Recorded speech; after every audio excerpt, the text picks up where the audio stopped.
बहुत समय पहले की बात है। एक राज्य में एक राजा रहता था। राजा के 56 रानियां थी और राजा जिस लड़की की तरफ उंगली उठा देता वह उसकी हो जाती। उससे ना ही प्रजा कुछ थी और ना ही महल की रानियां। राजा के दबाव से रानियां भी बेबस थी और राजा की जिस्म की भूख मिटाती। राजा बूढ़ा जरूर था लेकिन दिमाग से जवान था। एक दिन दरबार में न्याय की घंटी बजी। एक बूढ़ा किसान अपनी बेटी को साथ लेकर रोता बिलखता राजा के सामने आया। वह जमीन पर गिरकर बोला, महाराज हमें न्याय दो। राजा दरबार में शिकायत सुन रहे थे। बेटी कुछ दूर पर खड़ी सब कुछ देख रही थी। राजा गुस्से में बोला, कौन है ये बुढ़ा जो दरबार की तौहीन कर रहा है? बूढ़ा किसान बोला, महाराज हमें न्याय चाहिए। आपके एक मंत्री हमारी जमीन पर कब्जा करना चाहता है। अगर ऐसा हुआ तो हम बाप बेटी कहाँ जाएंगे? इतना कहते ही राजा की नज़र उसकी बेटी पर पड़ी। लड़की की सुंदरता देखकर राजा की नज़रें उस पर ठहर गई। उसने लड़की को ऊपर से नीचे तक निहारा और होठों पर हल्की मुस्कान आ गई। क्या यह तुम्हारी बेटी है? बूढ़ा किसान बोला, हाँ महाराज, यही मेरी बेटी है। अगर हमें न्याय नहीं मिला तो हमारा जीना मुश्किल हो जाएगा। राजा की आंखों में अब हवस की चमक आ गई थी। उसने कहा, न्याय क्यों नहीं मिलेगा? जरूर मिलेगा। तुम बताओ वह मंत्री कौन है जिसकी इतनी हिम्मत हुई है? बूढ़ा किसान बोला, मुझे उनका नाम नहीं पता। राजा बोला, क्या तुम यहाँ दिखा सकते हो? क्योंकि हमारे सभी दरबारी यहाँ मौजूद है। किसान ने चारों तरफ देखा पर वह मंत्री कहीं भी नजर नहीं आया। तब उसने राजा से कहा, वह मंत्री यहाँ नहीं है। तभी दरबारियों में से एक मंत्री उठकर बोला, नहीं महाराज, हम में से एक मंत्री आज नहीं आया। राजा को शक हुआ कि हो सकता है वही मंत्री हो। राजा ने कहा, बाबा आप घर जाओ, हम देख लेंगे। बूढ़ा किसान राजा को धन्यवाद देते हुए अपने घर चला गया। दूसरे दिन जब मंत्री ने सुना कि बूढ़ा किसान राजा के पास गया था और राजा ने किसान को आश्वासन देकर घर भेज दिया, तब मंत्री ने किसान के घर जाकर क्षमा मांगी और दोबारा ऐसी गलती ना करने की हिदायत दी। इधर राजा को किसान की लड़की पसंद आ गई और उसी के बारे में दिन रात सोचता। राजा ने मंत्री से कहा, उस बूढ़े किसान और उसकी बेटी को महल में बुलाओ। मंत्री राजा की आज्ञा का पालन करते हुए किसान और उसकी बेटी को महल में ले आया। किसान ने राजा को देखते ही हाथ जोड़कर प्रणाम किया और कहा, महाराज आपका बहुत बहुत धन्यवाद जो आपने मुझे बेघर होने से बचा लिया। राजा ने कहा, अब तुम्हें चिंता करने की कोई ज़रूरत नहीं। तुम्हारी ज़मीन सुरक्षित है, तुम्हारा सम्मान भी सुरक्षित है, क्योंकि अब मैं हूँ। बोलते हुए उसकी नज़रें बार बार किसान की बेटी पर टिक जाती। लड़की घबराई हुई थी, उसके माथे पर पसीना था और आंखें बार बार नीचे झुक रही थी। राजा ने अचानक मुस्कुराकर कहा, लड़की से पूछा, तुम्हारा नाम क्या है? लड़की ने कांपते हुए कहा, महाराज मेरा नाम रूपा है। राजा ने अपने भारी कदमों से उठकर उसकी ओर बढ़ना शुरू किया। पूरे दरबार में सन्नाटा छा गया। हर कोई राजा की आंखों में जलती हुई हवस की आग देख रहा था। रूपा, तुम्हारी सुंदरता तो इस दरबार की शान बढ़ा देगी। अब तुम महल में ही रहोगी, यही तुम्हारा असली घर होगा। यह सुनते ही किसान घबरा गया। उसने हाथ जोड़कर कहा, महाराज यह कैसे संभव है? मेरी बेटी अभी छोटी है, उसे महल में क्यों रखेंगे? राजा ने हंसते हुए जवाब दिया, तुम्हें डरने की जरूरत नहीं। तुम्हारी बेटी अब पूरे राज्य की रानी बनेगी। वह अब तक गरीबों के बीच रही, अब राज सुख भोगेगी। रूपा का दिल जोर जोर से धड़कने लगा। वह मन ही मन सोच रही थी, नहीं, यह मेरी जिंदगी नहीं हो सकती। मैं इस बूढ़े राजा की रानी कैसे बन सकती हूँ? काश मैं यहाँ से भाग सकती, पर कहाँ? किसान समझ गया कि अब राजा की नज़र उसकी बेटी पर है। वह चाहकर भी कुछ नहीं कर सकता। राजा की शक्ति के सामने उसकी एक नहीं चलने वाली थी। राजा ने तुरंत आदेश दिया, आज से रूपा महल की रानी होगी। सैनिकों, इसे राजमहल के भीतर ले जाओ और इसके पिता को रहने के लिए महल के पास मकान बना दिया जाए। सैनिकों ने रूपा को राजमहल के भीतर पहुंचा दिया। 1 हफ्ते तक रूपा महल में इधर उधर टहलती रही। राजा उसके हर छोटे बड़े शौक पूरे करता रहा, लेकिन रूपा के चेहरे पर मुस्कान नहीं आई। रात को वह खिड़की से बाहर झांकती। चांदनी में महल का बाग चमकता और वहां पहरा देता एक सैनिक उसकी नजरों के सामने आ जाता। रूपा की आंखें उसकी आंखों से टकराती और वह झट से नजर झुका लेती।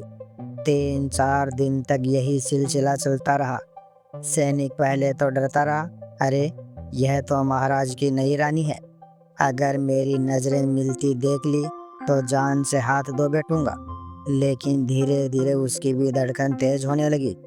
एक रात जब चांदनी पूरे महल पर बिखरी हुई थी, रूपा ने खिड़की से फुसफुसाकर कहा, ओ सैनिक, तुम्हारा नाम क्या है? सैनिक चौंक गया। उसने चारों ओर देखा कि कहीं कोई सुन न ले। तब सैनिक धीरे से बोला, महारानी जी, मेरा नाम बसंत है। रूपा मुस्कुराई, पर आंखों में दर्द था। मुझे महारानी मत कहो, मैं तो बस एक साधारण लड़की हूँ जिसे इस महल में कैद कर लिया गया है। बसंत का दिल कांप उठा। उसने सिर झुका लिया, पर उसके अंदर एक आग जल चुकी थी। हर रोज उनकी आंखों की मुलाकात अब बातों में बदलने लगी। धीरे धीरे रूपा और बसंत की मुलाकातें रोज होने लगी। कभी खिड़की से नजरें मिलाती, कभी इशारों से बातें होती। फिर एक दिन रूपा ने हिम्मत जुटाई और रात के सन्नाटे में महल की पिछली दीवार कूदकर बगीचे में आ गई। वहां बसंत पहले से उसका इंतजार कर रहा था। दोनों की धड़कनें तेज थी। रूपा ने कांपते होठों से कहा, अगर तुम ना होते तो मैं इस कैद में मर ही जाती। बसंत ने उसके हाथ थाम लिए। अब तुम अकेली नहीं हो रूपा, मैं हूं ना तुम्हारे साथ। उस दिन के बाद उनकी चोरी छिपे मुलाकातें बढ़ती गई। महल की ऊंची दीवारें, गुप्त गलियारें, अंधेरी रातें, सब कुछ उनके प्यार के गवाह बन गए। वे हर रात मिलने लगे। रूपा का दर्द अब बसंत के सीने से लगकर ही मिटता था। उसके होठों से बार बार एक ही शब्द निकलता, काश यह बूढ़ा राजा हमारी जिंदगी से दूर हो जाए। बसंत ने उसी पल ठान लिया, अगर हमें सच में साथ जीना है तो राजा को हटाना ही होगा। दोनों ने मिलकर योजना बनानी शुरू की। रूपा ने अपनी चतुराई से राजा के कमरे और आदतों का अंदाजा लगाया। दिन बीतते गए और उनका प्यार अब बगावत का रूप लेने लगा। रूपा बार बार बसंत से कहती, अब और नहीं सहा जाता, हमें कुछ करना ही होगा। बसंत ने कहा, बस एक रात और फिर सब कुछ खत्म। लेकिन कहते हैं ना, दीवारों के भी कान होते हैं। महल की एक बूढ़ी दासी जिसने कई रानियों का उत्थान और पतन देखा था, उसने चुपके से यह सब भांप लिया। उसने राजा तक खबर पहुंचाई, महाराज, वह नई रानी रूपा सैनिक बसंत के साथ रात को मिलती है और दोनों आपके खिलाफ षड्यंत्र रच रहे हैं। राजा पहले तो हंसा, फिर उसकी आंखों में खून उतर आया। अच्छा, तो यह खेल हो रहा है मेरे महल में। अब मैं उन्हें ऐसा सबक सिखाऊंगा कि आने वाली पीढ़ियां भी याद रखेगी। राजा ने चुपचाप अपने गुप्त सैनिकों को तैयार किया और वह रात आ गई जब रूपा और बसंत ने राजा की हत्या की योजना बनाई थी। रूपा और बसंत अब किसी भी हद तक जाने को तैयार थे। उनकी योजना में सूरवीर की हिम्मत और रानी की चालाकी दोनों मिली हुई थी, पर वह योजना जानबूझकर सूक्ष्म और व्यक्तिगत रखी गई थी ताकि महल के बाहरी लोगों को जरा भी भनक ना लगे। रूपा ने राजा की आदतों को महीनों तक गुप्त रूप से नोट किया था।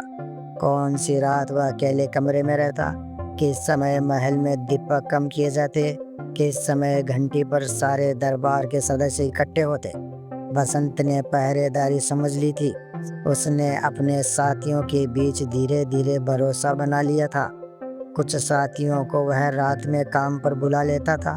उनकी योजना 3 कड़ी में थी। पहले राजा के दरबारियों को भ्रमित करना, छोटे छोटे झगड़े और ध्यान खींचने वाले दृश्य पैदा कर देना ताकि महल के प्रमुख पहरेदार व्यस्त रहें।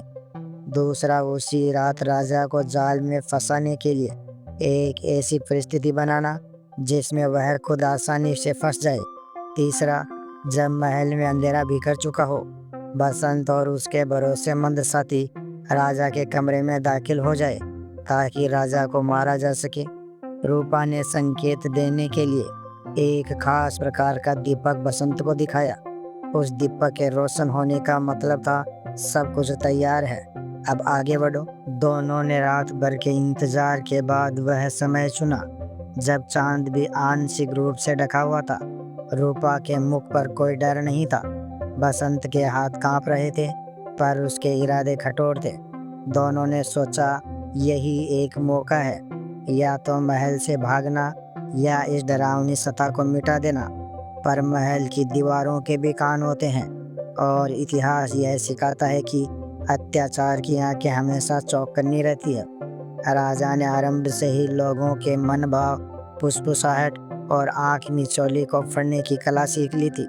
वह चालाक था। दासी की खबर ने मात्र एक बीज की तरह काम किया। राजा ने जानबूझकर सब कुछ ऐसा मोड़ा कि रूपा और बसंत अपने ही जाल में फंस जाए। राजा ने पहली चाल यह चली कि उसने रात के उस समय में जिस समय रूपा और बसंत ने हमला करने की योजना बनाई थी, उसी समय पूरे महल में एक भव्य नवीन विजय का अभ्यास आयोजित करने का आदेश दिया। दरबार के कई लोग जिन पर बसंत ने भरोसा किया था वह उसी अभ्यास में भाग लेने लगे, पर वे बसंत के साथी नहीं थे। वे राजा के गढ़े हुए विशेष सैनिक थे जो सामान्य भर्तियों के वेश में थे। राजा ने यह भी सुनिश्चित किया कि महल के प्रमुख मार्गों पर कुछ पुराने कटीले लोहे के जाल लगाए जाए जिन्हें सिर्फ महल के खास लोग ही खोल पाए। जब रात आई तब रूपा ने अपना दीपक जलाया। बसंत दीपक को देखते ही समझ गया। वे दोनों चुपके से राजा के कमरे की ओर बढ़े, पर जैसे ही बसंत ने पहला कदम रखा, महल की दीवारों से दरारें खुली ही नहीं, पर राजा के सैनिकों ने उन्हें घेर लिया। वेश बदल कर आए सैनिकों ने बसंत के साथियों को उसी तरह घेर लिया जैसे शिकारी शिकार को। बसंत के कदम रुक गए। सामने से राजा कूद आया। तुमने सोचा था कि मुझे मारना इतना आसान होगा? राजा की आवाज़ धीमी थी, पर उसमें वह उग्र आग थी जो सैकड़ों वर्षों से कहीं दबकर बैठी हुई थी। महल की गूंजती आवाज़ों के बीच राजा ने हाथ उठाया। सैनिकों ने बसंत के सभी साथियों को पकड़कर लोहे की जंजीरों में जकड़ दिया और उन्हें अंधेरी काल कोठरी में फेंक दिया। फिर राजा ने इशारा किया, बसंत को अलग ले जाओ। बसंत को लोहे की सलाखों वाले एक संकरे कक्ष में डाल दिया गया। उसके हाथ बंधे हुए थे और तलवार उसके सामने होते हुए भी वह बेबस था। उसकी आंखों में बस एक ही ज्वाला जल रही थी, रूपा को बचाने की। राजा ने हंसते हुए कहा, तुमने सोचा था कि तुम राजा को मात दे दोगे? शायद तुम भूल गए कि मैं केवल तलवार से नहीं, दिमाग से भी जीतता हूँ। इतना कहकर उसने सैनिकों को आदेश दिया कि रूपा को भी ले आओ। रूपा को भी पकड़कर उसी काल कोठरी में डाला गया, पर राजा ने एक और चाल चली। उसे बसंत के सामने उसी जेल में एक अलग लोहे के पिंजरे में डाल दिया गया। अब दोनों एक दूसरे को देख सकते थे पर छू नहीं सकते थे। राजा ने दोनों को घूरकर कहा, अब तो सब खत्म हो गया, क्यों ना तुम्हें एक दूसरे के सामने ही तड़प कर मरने के लिए छोड़ दिया जाए। रानी, अब तुम इस सैनिक को रोज अपनी आंखों के सामने तड़पते हुए देखोगी, और बसंत, तुम देखोगे कि जिसे बचाने के लिए तुमने बगावत की वह तुम्हारी बाहों में नहीं बल्कि मेरी कैद में है। बसंत की आंखों में खून उतर आया। उसने जंजीरों को तोड़ने की पूरी कोशिश की, पर जितना जोर लगा था उतना ही लहू बहने लगता। रूपा ने रोते हुए कहा, महाराज, हमें मार डालो और हमें इस तरह मत तड़पाओ। राजा ठहाका लगाकर बोला, मारना बहुत आसान है रूपा, पर तड़पाना ही असली मजा है। अब तुम दोनों जिंदगी भर एक दूसरे को देखोगे पर मिल नहीं सकोगे। यही है तुम्हारी सजा। इतना कहकर राजा वहां से चला गया। सलाखों के पीछे से जलती मसालों की रोशनी पड़ रही थी। रूपा और बसंत की आंखों में सिर्फ आंसू थे। काल कोठरी में रात का सन्नाटा पसरा हुआ था। मसाल की लौ कांप रही थी और दीवारों पर लंबी परछाइयां नाच रही थी। तभी लड़खड़ाते कदमों की आहट सुनाई दी। एक पहरेदार जिसने मदिरा गटक रखी थी, डगमगाता हुआ भीतर घुस आया। उसकी आंखों में हवस की आग जल रही थी। वह रानी को घूरते हुए बोला, तेरा सौंदर्य राजा के लिए था, पर आज मेरी बारी है। उसके मुंह से मदिरा की बदबू और मुंह से गंदी हंसी निकल रही थी। वह झपट कर रानी की ओर बढ़ा, परंतु रानी भयभीत नहीं हुई। जैसे ही वह पास आया, रानी ने पास पड़ी हुई जंजीर उठा ली और पूरी ताकत से उसके सिर पर दे मारी। पहरेदार लड़खड़ाकर जमीन पर गिर पड़ा। रूपा ने चाबी निकाल ली और बसंत की बेड़ियां खोल दी। बसंत आजाद होते ही उसकी आंखों में आंसू छलक उठे, पर उनके कदमों की आहट उम्मीद की तरह गूंज रही थी। उधर महल के मुख्य सभागार में जश्न का शोर गूंज रहा था। नाच गाना, शराब और राजा की जीत की मदमस्त हंसी। राजा मदहोशी में डगमगाता हुआ अपने शयन कक्ष में जा गिरा। उसकी तलवार पलंग के पास रखी हुई थी और उसकी आंखें नशे में आधी खुली हुई थी। रूपा और बसंत धीरे से कमरे में दाखिल हुई। बसंत ने तलवार हाथ में ली। उसकी पकड़ इतनी मजबूत थी कि जैसे सालों का क्रोध उसी धार में उतर आया हो। राजा की नींद टूटी। उसने बसंत को देखा और भारी आवाज में हंसा, अरे तू यहाँ, क्या मुझे मारने आया है? बसंत ने कहा, हाँ, तेरे जुल्म और हवस का अंत करने। और अगले ही पल एक ही वार में राजा की गर्दन धड़ से अलग हो गई। सिर लुढ़क कर फर्श पर जा गिरा और रक्त की धार ने महल की चुप्पी तोड़ दी। रूपा ने बसंत का हाथ थाम लिया। उसकी आंखों से आंसू बह रहे थे, मगर यह आंसू डर के नहीं, बल्कि आज़ादी और न्याय के थे। सुबह जब प्रजा को खबर मिली, लोग महल की ओर उमड़े। किसी ने फूल चढ़ाए, किसी ने आंखें बंद कर धन्यवाद दिया, और सबके दिल में यह विश्वास जगा, अत्याचार चाहे कितना भी बड़ा हो, एक दिन प्रेम और साहस की धार से उसका अंत निश्चित है।